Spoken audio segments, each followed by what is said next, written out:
Colombia's last moments, vital data about the aerodynamic forces acting on the spacecraft as it struggled to stay on course. 17 years ago, divers recorded similar data tapes from the submerged wreckage of the shuttle Challenger.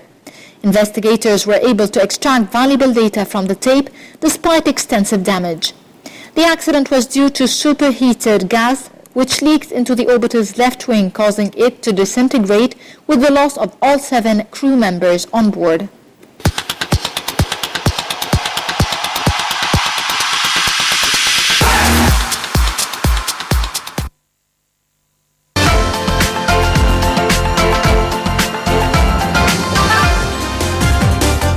Welcome back, our dear viewers. Now it's time for our daily press review for today, Monday, the 21st of March, 2016. And we are very much delighted to have our dear guest in the studio, Ms. Nafisa Sabbagh, the journalist and chief editor of Masriyat. Good morning, Ms. Nafisa. Good morning. And we'll start our press for today from Al-Ahram.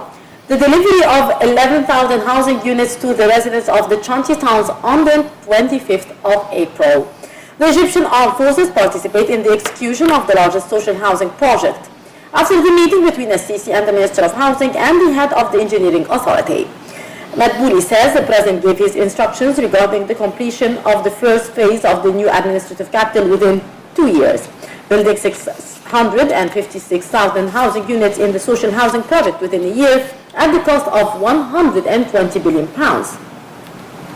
The Egyptian Armed Forces complete the development of 45 Chanti towns in Greater Cairo, and President Abdel Fattah al-Sisi met with the Minister of Housing Mustafa Madbouli and the head of the Armed Forces Engineering Authority Kamil El-Wazir.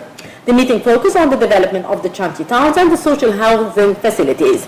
Presidential spokesman Ala Yusuf said that during the meeting, President al-Sisi also reviewed the establishment of 256,000 social housing units by the end of the year. Yusuf added that the President ordered the construction of 400,000 extra units by the end of April 2017.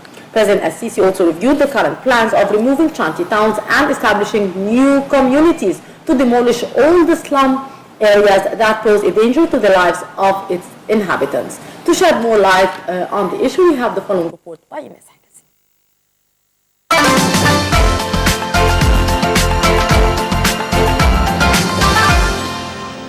President Abdel Fattah al-Sisi met with Minister of Housing Mustafa Madbouli and head of the Armed Forces Engineering Authority Kamil El-Wazir. The meeting focused on the development of Chanti towns and social housing facilities. Presidential spokesman Ala Yusuf said that during the meeting, President al-Sisi also reviewed the establishment of 256,000 social housing units by the end of the year. Yusuf added that the President ordered the construction of 400,000 extra units by the end of April 2017.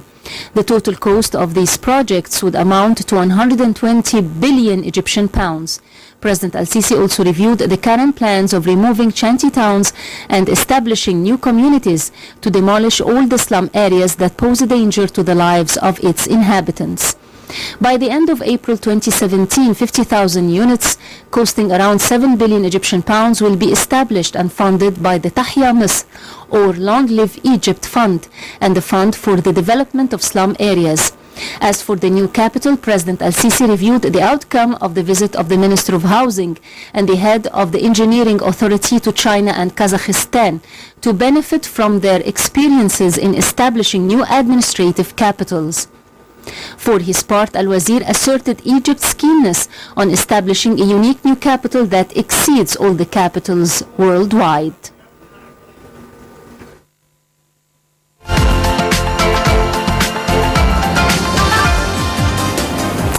Welcome back. Ms. Nafisa, how do you see these projects and the fact that the President is by himself interested in order to solve all the issues of the slum areas and the Chanti towns, which is representing a real threat to its inhabitants and to the whole society? It's one of the major projects actually the President declared a very clear interest in finalizing them in due time. And this is one of them. Housing. We have a real severe problem in housing. We have a real severe in roads. So both of them are two major projects. Now, declaring that there is a concrete plan that's going on according to what had been set before, and being funded by Long Live Egypt Fund is one step.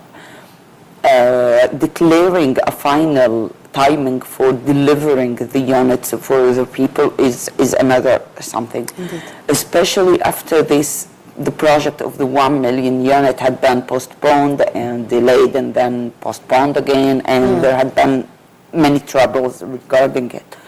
What's really needed in this regard is that those units should be delivered as soon as possible to the people, the beneficiaries, so that there is a real effect as soon as possible on the people's lives. Indeed.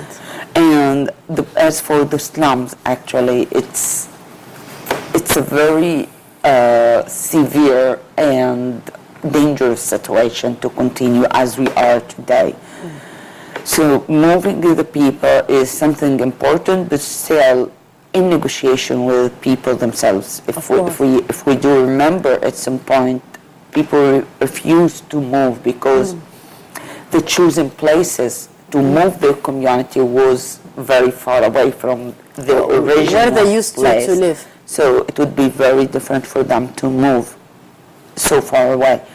So when working on the slum, it's crucial, it's essential, it has to be done, but still there has to be some kind of negotiations with people, making them local leaders in different communities to work on convincing people to move.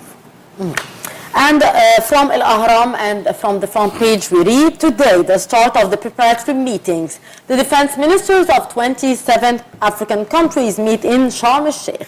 The preparatory meetings of the defense ministers of the Sahel and Sahara group start. And Al-Azhar confirms its support with all the states to combat terrorism. Today, the preparatory meetings of the 27 African nations defense ministers is starting, and the Sahel and Sahara group also, these meetings are taking place here in Sharm el-Sheikh. How do you see the importance of such meeting, and do you believe that as African states we could unite on a military level, on a security level, in order to face all the growing threats of terrorism and instability in the region? Theoretically, of course we can. But on the ground, which is the real problem, on the ground, all the time. the real problem is not military. Because force, regarding the balance of force between the states and terrorism, the states can. Still, it's not about force. It's not about guns. Yes, guns has to be part of the fight. But it should not be the only part of the fight.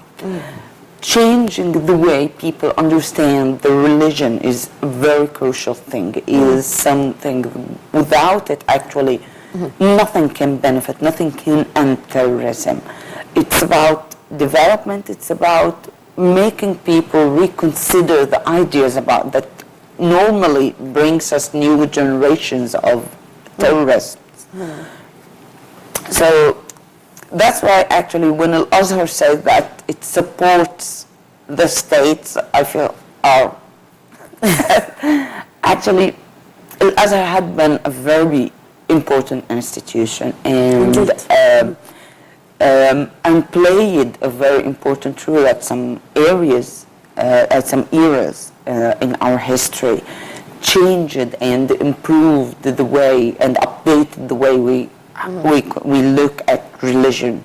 But now Al-Azhar as an institution has so many severe problems. Indeed. So I cannot rely on Al-Azhar as it is right now. So I think the first step is to change, to improve, to